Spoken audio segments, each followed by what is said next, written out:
ये कथा है श्री राम की, वीरता, मर्यादा और दिव्य प्रेम की।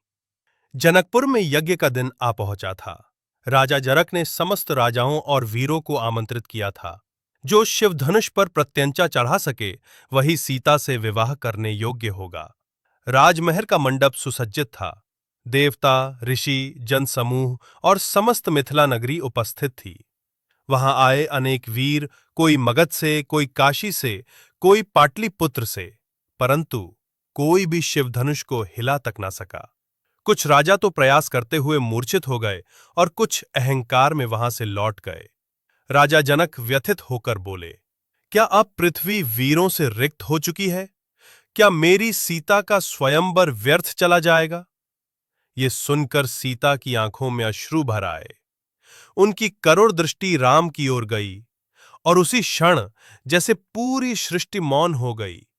तब महर्षि विश्वामित्र बोले, हे राम, अब तुम्हारा समय आ चुका है। धर्म के लिए उठो और इस कार्य को पूर्ण करो। श्री राम ने गुरु को नमन किया। सारा जनसमूह आश्चर्यचकित होकर देखने लगा। ये शांत, सौम्य राजकुमार क्या कर पाएंगे? श्री राम ने शिवधनुष को प्रणाम किया, ध्यान में भगवान शिव का स्मरण किया और धनुष को दोनों हाथों से उठाया। एक ही क्षण में धनुष उठ गया और जैसे ही प्रत्यंचा चढ़ाई, धनुष भयंकर गर्जना के साथ दो टुकड़ों में टूट गया। पूरा मंडप गूंज उठा। देवताओं ने पुष्प वर्षा की। आकाश में दुंदुभियां बज उठीं। जनकपुर में आनंद की लहर दौड़ गई।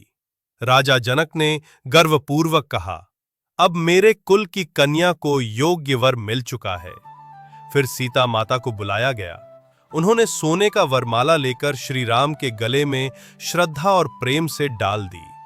सीता और राम का मिलन केवल दो आत्माओं का नहीं था, ये प्रकृति और पुरुष, धर्म और प्रेम का सनातन संयोग था। इसके बाद महाराज दशरथ को आमंत्रण भेजा गया। भरत, शत्रुघ्न सहित पूरा अयोध्या परिवार जनकपुर आया। धूमधाम से विवाह संपन्न हुआ। राम सीता, लक्ष्मण उर्मिला, भरत मांडवी, शत्रुघ्न श्रुतकीर्ति का अद्भुत पावन युग्म बना। जनकपुर में उत्सव, भक्ति और प्रेम का महासागर बह रहा था। रामायण की इस अमृतमयी कथा में जुड़े रहिए।